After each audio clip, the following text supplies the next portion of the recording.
Good afternoon one and all and welcome to the video. My name is Somil Shah. In this video, I'll be talking about Python best practices for code quality. What are we about to talk about in this video is essentially we'll be talking about following aspects.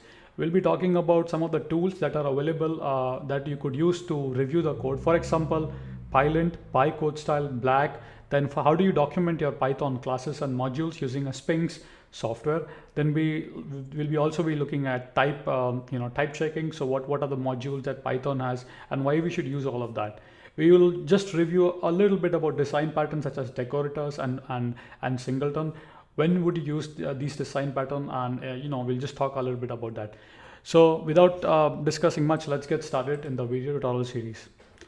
Hi guys, my name is Somil. For people who are watching me for the first time, I came to the States for pursuing my double masters here in electrical and computer.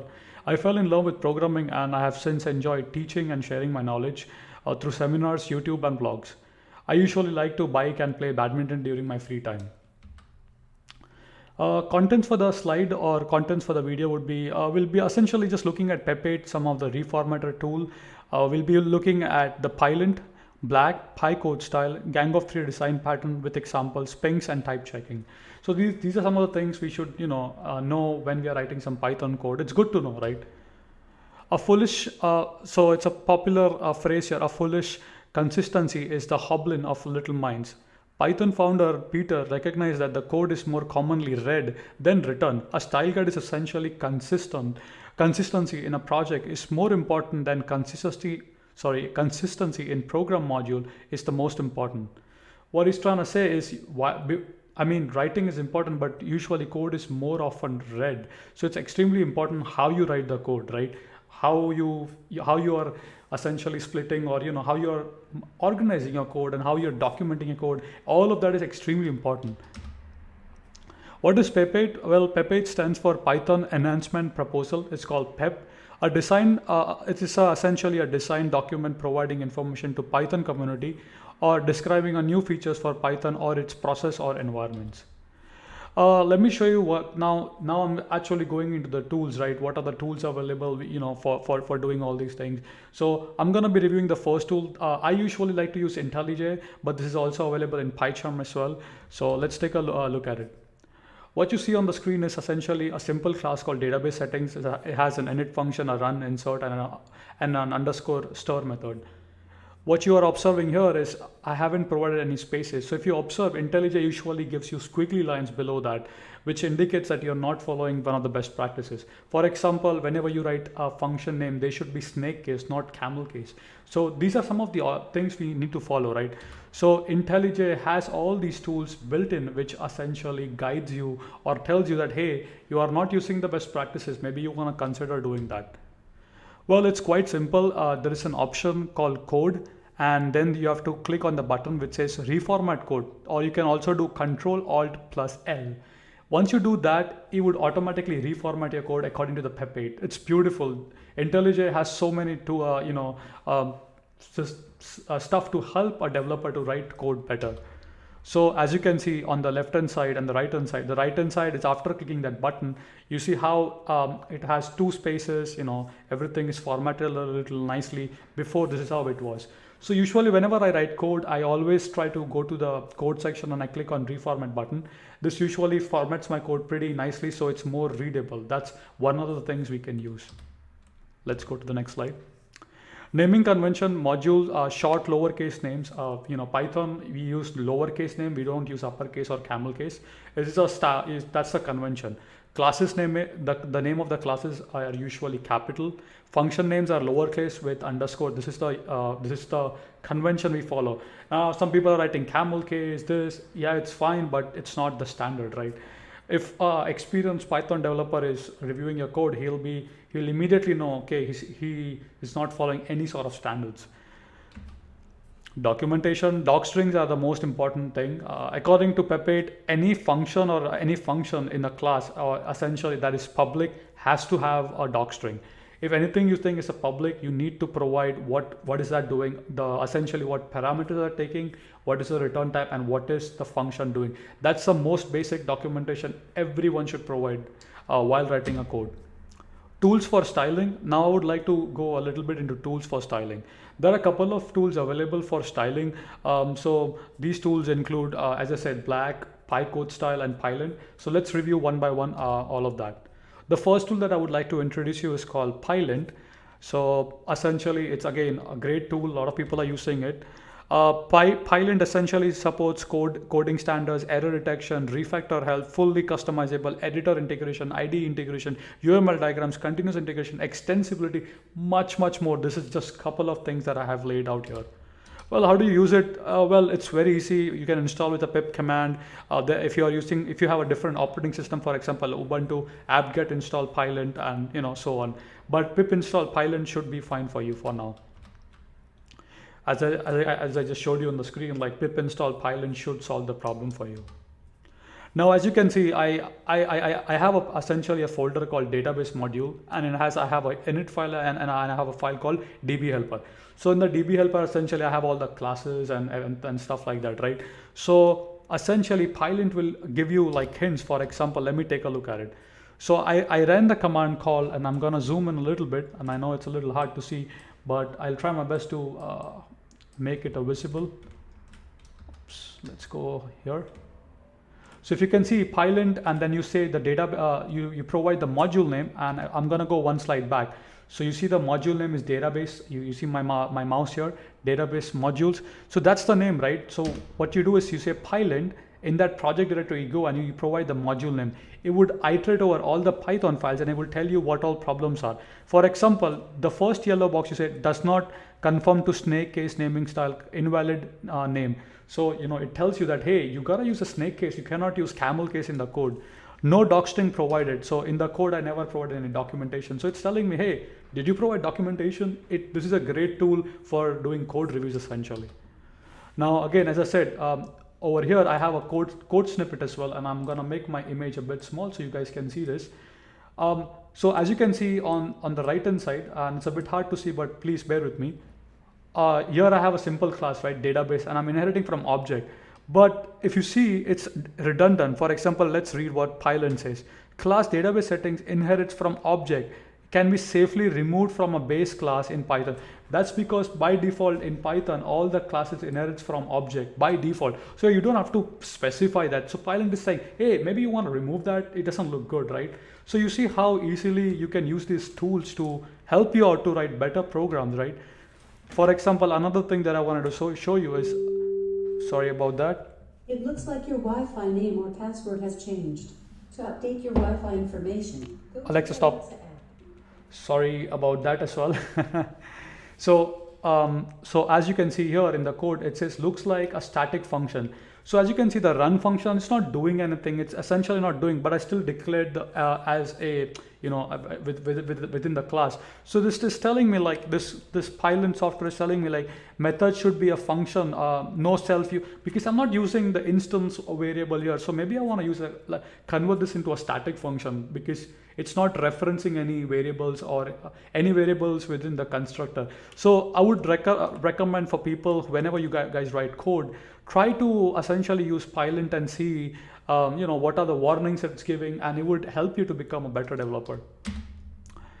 So as you can see, I'm importing OS and JSON, but I never used OS and JSON in my Python. So Pylint is saying unused import. So it's pretty intelligent enough to recognize all of these things and tell you, hey, maybe you want to remove that import because it's redundant, right? Maybe just for a better code quality, right? So great software, I would say. I'm just showing you the overview on that. It also gives you code rating whenever you use it. So as I said, I highly recommend using Pylint. Now there is a lot more to this software. As I said, there is something called RC files. So whenever RC file generating in Python with Pylint and how it helps to code quality. So let me talk a little bit about that. So when I say RC file, so when you say Pylint generate RC file, when you type this command, as you can see here, it generates a file here, right? It generates some text. So for example, let's say you want to include some bad naming convention. So for example, I'll ask you, what's a bad variable name? Foo, ABC, _123. These are bad names, right? Well, you can add these variable names in essentially the RC file and say, hey, any developer who uses this variable, give them a hint, hey, there's some problem, so you can customize rules as well based on your needs. For example, as you can see, good names. So here, if you want, you can add what good names are, list to, so essentially you can do for the good names, you can do for the bad names as well. For example, TOTO, TUTU, Baz, Bar, Tata, these are not good names, right? It doesn't make sense. No developer wants to use this, right? So these tools will help you to essentially, write a better code. So we can use this tool to scan the entire code base, and we can also customize this with using RC files. So hopefully you did get an overview about the RC files, on what they are, and essentially about Pylint. So this is about Pylint, right? PyCodeStyle. This is another essentially package that these people have developed, which helps you to understand. So let's read a bit. So the features are plugin architecture, adding new checks is easy, parse able to output jump to the error location in your editor, small, just one Python file requires only a standard lib. You can use just as a pycodestyle.py. Essentially, in layman language, it tells you about the PEP8 warnings, the coding style warnings. So let me show you that. So for example, when I run the file called I ran this PyCodeStyle on this. As you can see on the bottom section, I have a code, right? And now I haven't given enough spacing between the constructor and the method. We know that, right? I did it purposely, but I wanted to see if Pylint was able to recognize that. Because think about it, when you have a massive code base of more than 5,000 lines, you cannot go line by line. You need a software to tell you what are the warnings. It's just impossible to do that. Well, here it says, okay, so as you can see, new line at the end of the file, blank lines found 1. So it tells you about the PEP8 warning. Again, as I said, it's a great tool. Pylint already does that, but if you just want to do the PEP8 checking, you can use PyCodeStyle. It's a great tool. As I said, it will help you to write better code. This one is personally my favorite. I have been using this a lot. It's called Black. Black is an uncompromising Python code formatter. By using it, you agree to control over I don't know, I think that I have a typo in my slide, but essentially what it does, it automatically corrects all the white space, PEP8, essentially it reformats your code. So for example, what I mean by that, if you wrote an if statement, for example, if name is equal to Sawmill and age is equal to 12 and this is this and this is that, so it's a long, essentially a statement. If you do Black and if you run that on that, it would automatically essentially break your if statement into multiple lines for better code readability purposes, right? So I love this tool. As I said, I really love it, and I'm going to show you how to use it.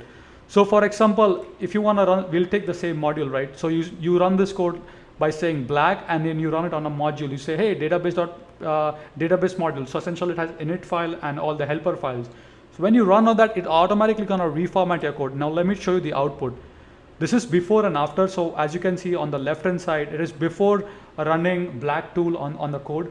But after I run the Black code, you see automatically added space, all the formatting stuff. It takes care of that. This is essentially like a reformat tool in IntelliJ IDE. So a great tool to help developers to write better code. Well, this design pattern, this is something my favorite. I cannot cover everything in this, but however, I would like to cover two things in general. So Gang of Three design patterns, everyone knows it's a very common thing: creational, structural, and behavior. What I want to talk about is some of the nice methods you can do here. What do you think is the problem in this code? You have a method 1, you have a method 2. In all the classes, you have a lot of methods, right? And each method you're implementing try-catch. Guys, don't you think you're replicating try-catch multiple times? Couldn't you use a design pattern that can take care of that? Well, that's exactly what decorator design pattern does. So take a look at this code. Look, it's great, but it's a little bit, the try-catches have been used so many times. I mean, like try-catch, and you have other classes as well where you're using try-catch. So many times you're repeating, right? You don't want to do that. Well, one thing what you could have done is maybe use a decorator. So let's read the definition and then I'll show you an implementation as well. Decorator pattern allows a user to add new functionality to an existing object without altering its structure. This type of design pattern comes under structural pattern, and as this pattern acts as a wrapper to the existing class. This pattern creates a decorator class which helps to wrap the original class and provides additional functionality by keeping the class method signature intact. So take a look, beautiful. Look at this. On left hand side, try catch, ugly, right? Look at on the right hand side, error handling, a decorator, error handling. So your code looks much more neater, right? You can clearly see why you want to use this sign pattern, why you want to think, okay, what can I do, for example, as I said, first of all, naming conventions, documentation, then, using the sign pattern to, further making sure that you're not repeating the code essentially. So I'm just showing you one of the example here, right? Decorators as a threading. So let's say, you are uploading this data to an S3 or some database. It's a background process. Well, you have several functions where you're doing threading.thread, target is equal to this, threading.thread, target is equal to this, and you say start. Well, aren't you repeating your code so many times threading? Couldn't you write a decorator and you just wrap that decorator around a method and it would do the threading automatically? So no need to write again and again threading.thread, and that .start.join. No, don't do that. Just make a decorator. So as this code line here shows you, how I made a decorator, and I said add thread, and it does the job, right? So it helps you to make your code much more cleaner, as I said. Singleton design pattern, again, very common design pattern which we use in software engineering. In software engineering, the singleton pattern is a software design pattern that restricts the instantiation of a class on a single instance. This is useful when exactly one object is needed to coordinate the action across the system. What I mean by that, take a look at this, man. This is a good example. I just have one class called database, and I say for I in range 1 to 4, I'm creating a new instance every time, essentially. Wait, let me make sure my webcam is a bit small. Yeah. So essentially I'm doing that. You see, so for example, when you're working with database, you don't want the client to create multiple instances. You want to prevent that from happening. Well, you can use a singleton pattern, and as you can see, when I did the same code here, after doing it singleton, it only returns one unique instance. So much more better, just these are some of the good practices, like design patterns. There's also context manager in Python. You could use that as well. But as I said, there's a lot, but I'm just showing you an overview about some of the good things you want to do, right? Why to use design pattern? Make your life easier and not reinventing the wheel. Improve your code, object-oriented skill, recognize patterns in libraries and languages, use power of shared vocabulary, and find the truth and beauty. Okay, so that's great. Now the next thing that I would like to show about is, this usually helps the junior dev, a custom meta class for type checking. Well, this is interesting because now, when you're writing, so Pylint and all would essentially work after you write the code. This is the code that I wrote essentially that actually checks when you write what I'm trying to say, let me show you. Let me just show you. The source code is here. So, if you want, take a look at it. Now I'm going to show you in demo. So over here, whenever a developer writes a class, he simply needs to inherit that class from the rule checker. Now, for example, take a look at this. So beautiful, right? Class name should start with a capital letter. I started with a lowercase. In Python, you can write classes with a lowercase. This prevents you doing that. It checks all the rules, right? So that's first thing. For example, this is the camel case that I wrote. In Python, you can do that, right, in a method. But remember, Python, essentially, the Python developers use snake case. So by inheriting this from rule checker, it tells you, hey, camel case not allowed, you gotta use snake case. So it essentially implements all these rules on that. Similarly, this method, I never provided a documentation. So take a look at this, raise value error. It says, make sure to provide documentation, check method name. So you did not provide, it's telling you that. So the meta class, by using this meta class, I was able to enforce rule whenever someone is writing code, right? So a great example, as I showed you. The next thing that I want to show you, this is really amazing, and I do have a separate video for this. So I'll try my best to edit this part from here and include the Sphinx software video here. So hopefully where I'm demonstrating how to use, or how to rather document your code pretty well. So Sphinx is a software that allows you to document your Python code. So how to essentially document large Python projects, Python classes. How do we even write a documentation properly? So allow me to show you in this video. You might have seen this several times. So let me switch my screen. So you have do you see people writing professional documentation like this? It's hosted usually on a web app, and you can essentially search across the documentation. You can go across different modules, sub modules. You can of course read. So it clearly says these are the function it has. These are the attribute it takes. Is there any default value? You can write beautiful documentation like this. How do you generate stuff like this? You can even read the source code. You have probably seen people who are writing Python code, right? Essentially people who publishes their packages, right?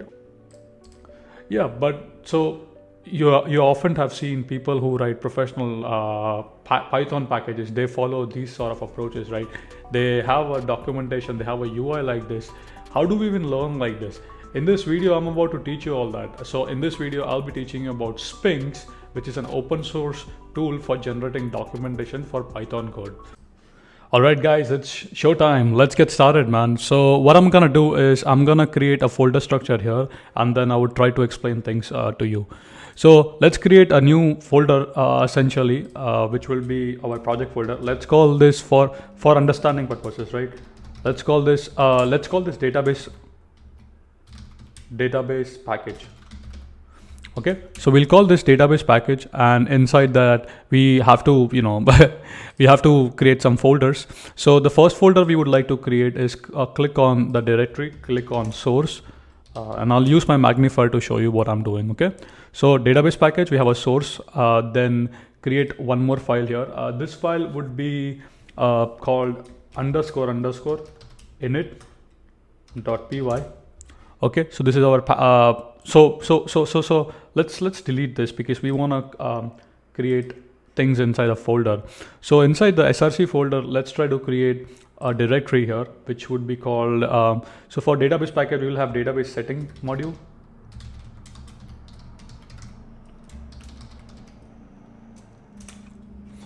Okay, now inside that, please create a file called _init, and let's have a file called helper.py. Or for now it's fine, we can just simply write our code in this. That's completely fine. So essentially what we did is, and I'm gonna explain you, let me try to explain you. We have our main essentially folder. It has a folder called src where all the source file would live, or all your modules would live. And then we still aren't done yet. We need to have a folder called as docs inside this. So I'm gonna click on new. We'll say docs. Now once that is done, what we need to do, wanna make sure that we are recording. So once we have the doc folder here, now we need to do a couple of more things, but for now it's fine. We can have a requirements, a setup, and a README file inside this project directory. But for now, I'm leaving things pretty straightforward. Let's create a file here in the outer directory called init, and also let's create a Python file called main. So this is my folder structure, how it looks like right now. What else do we need is essentially we need something called manifest. It's not required for now, but it's let me see if I have it. So yeah, I'm gonna simply copy the files and I'll show you. So I'm creating this structure right now for you. So let's create a manifest file. This is how a professional Python project would look like with the documentation, right? Once the manifest file is done, we need a requirements.txt. So we come here, file requirements.txt, and remember we are building our folder structure at this point. So that's that. And then what else do we need? We also need a test folder where all our test file would live. So test folder right here goes here. So this is my structure now. Okay, we have a folder, a root folder called database package, doc, source, test, init, main, manifest, requirements, and inside source we have our module called database settings module. So we'll write our code here, man, and this is a very simple code, but the idea is to learn to document this using Sphinx software. So I'm on this, so let's write some documentation. So remember, the way to write is, first of all, I would write this one, and I would give some lines and say, this is a module which has a class for database and database settings. See how am I right? This is very, very important because we have to generate the documentation, right? So now what I'm gonna do is once that is done, we need to complete this package, and I'm just gonna write a very simple code. Okay, I'm gonna write a database. This inherits from object. The constructor would take a connection string.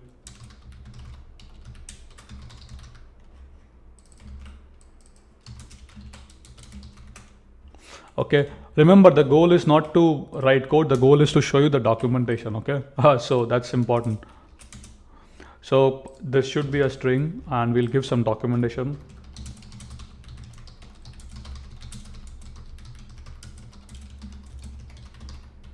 Okay.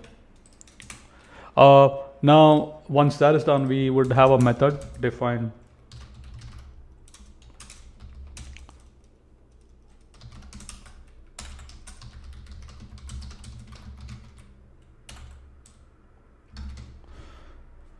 And remember, this method would return a boolean, so we'll define a type here. This is called this approach usually tells what a particular function returns. So that's that. So we'll say this returns a boolean, and I'll show you how everything is automatically generated. Okay.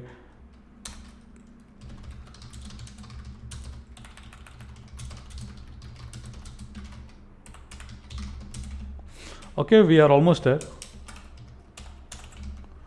All right, my package is ready. My awesome package is ready. Let's follow the PEP8 format. So I'm gonna click on reformat code. This should take care, and that's pretty much it. We have it right now. Let me just write one more thing.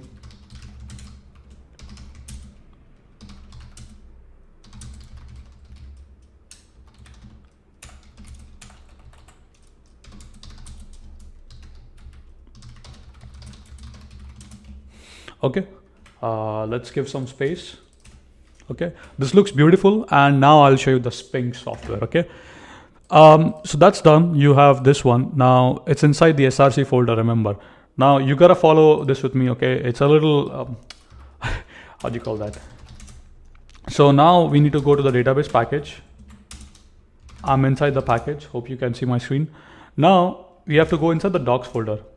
Now over here, we need to run a few commands, and I'm gonna tell you the command. So we gotta run the command Sphinx quick start, and this should essentially ask you for certain questions. So we'll say enter, project name is database package, Saumil Shah is the author, project release 1.0.0, project language English, and that's it. Now, if you open up the docs folder, let me open up the docs folder here, and you can see there are some files, right? Now look at the magic, okay? But we are still not done yet because you have to use Sphinx API module. You can run the command make HTML, and this should generate the entire HTML for you. So let's wait, and I'll show you how things work. All right, looks good. And we go inside the build folder, go inside the HTML folder, index.html, we run the file, voila, we have it. Now this is great, but this is not similar to this approach, right? What we did. So we want to have this theme, right? So we'll get there. Hold on, hang on, guys. So that's that. Now we need to essentially use a software called Sphinx API Docs, which could be installed with a pip command. Now I'm going outside the directory. I'll show you where I am. So I'm outside the docs directory. Now I need to run the command Sphinx API docs output, and I'll show you what I'm doing. So Sphinx API docs -o docs, that means that, hey, put the output in the docs folder. Then you have to tell which module you want to run. So remember, we are trying to develop things for source, right? So we'll say everything in the source folder. So this tool is gonna crawl over that and do that. So now let's do make clean HTML. This should clean all the HTML. We need to go inside the docs, make clean HTML. This should hopefully clean all that stuff, and then I'll show you what all things we need to do here. Okay, that's done. Hopefully I can use my magnifier for you guys. So over here, you have a docs folder now. Okay, you have all these files inside that, which is great. Now what we need to do is when you run the Sphinx API, Sphinx, this code right here, let me show you. Sphinx API docs. So this essentially creates two files called RST files. So these are the files that I was talking about, module.rst. These are the file it generated, right? Database settings module.rst. We need to do a couple of things here, just because the way we have structured our code, right? So this RST file, essentially, as you can see, module.rst, it says that there's a module called database settings. And if you go to that actual RST file, it essentially it shows that database setting, you have that module there. Now, the only couple of things we need to do here is, since our code is inside the src folder, remember, our code is inside the src folder, this has to be src dot, okay? Important, very important. If you're following my structure, please do this. Otherwise, you're going to run into several errors, man. Over here, uncomment in the conf.py file, come here and add 2 dots because you have to go to the outer directory. Please do that. If you do not do, you are going to receive errors, okay? Remember, 2 dots here in the conf.py file. Now the next thing that we need to do is in the extensions. We need to add a couple of extensions here, and I do have the I'm going to tell you what extension do we need to do. So I'm going to take this one, go to the doc section, because I already did everything before the tutorials. So I'm going to copy these extensions and dump them here, okay? So we need Sphinx X, view code, Napoleon, and Autodocs. One more thing we need to do. The next thing that we need to do is we need to change the theme. So we'll copy this, scroll where it says theme, and write this one. Save your code. Hopefully things should be fine. And now we need to do one more thing, that is we need to import that particular module after doing this. So I'm going to copy this. So I'm going to write this snippet code here. And now remember, import src. Now our code was where? So our code was inside the package called database settings, right? So copy. And then we do not have a file. So I'm simply going to import this one, right? And hopefully this should make sense. Okay, so once that is done, now it's the main thing that we need to do. So let's go here. So where am I? I am right now at the outer directory of the docs here, right? I'm in the outer directory of the docs. Now what we need to do is, since Sphinx has generated those RST files, we need to say make HTML. If we do this, we need to go inside the docs and then run the command make HTML. Hopefully after running the command make HTML, this should generate the beautiful looking UI for us. So if everything I did correctly and I did not forget any steps, we should see the file being generated. So if I go here, and there you go, you have the theme here, as you can see, but one thing that's not there is the code, right? We do not see the code here for some reason, and it seems like I have forgot one step, and let's try to rectify our mistakes and correct that. Oh, and I do remember what is the mistake now. So go to the file called index.rst file over here. Over here, I have not included those RST files. So I'm going to remove it and I'll show you how to do it. So I forgot to do that, and it's completely fine. While making video, it happens. So now over here in the docs folder, remember I told you that there was an RST file that was generated by the Sphinx API docs. So add this one. Now run the command make clean HTML.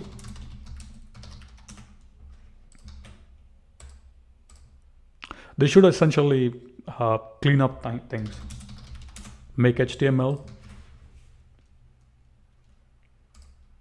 And with this step, we should be good to go, guys. So now I'm gonna come here, simply refresh. Look at this, guys, beautiful.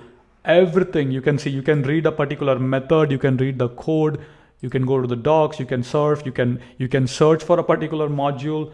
I mean, isn't this cool, guys? I mean, if this is not, I don't know what is cool then for you. So you can come here and search for a particular module. Everything works fine. Great. You can provide perfect documentation for your company now using Sphinx tool. I hope you have enjoyed it, and if you did enjoy this, please share this video to the people whom you think it would be useful, because I really feel this video would be helpful to a lot of people, essentially, because none of the people usually follow, writing everybody writes Python code, but not everyone writes the best way, provides documentation sort of this I'm saying. Think about it. If a new developer is coming and a manager says, okay, documentation on a web app, wow, it's great. I mean, it's wonderful, right? With that being said, thank you so much for watching. Keep smiling, keep programming. We'll keep learning new things. I have a next video on best practices, Python, code quality and best practices on that. So I'm gonna share that as well with you. Hope you have enjoyed this and hope this was useful to you. If you think it was useful, kindly let me know in the comments, and I would be very helpful. I would love to read your comments first of all. With that being said, once again, keep smiling, keep coding. See you guys next. So hopefully you have watched the video for Sphinx, and now essentially the last thing that I want to talk about is improve your code using type-ins and static type checking. Well, what do I mean by that is, let me show you, man. I would like to show you, and then, So take a look at this. There are two classes, right? On the left and the right.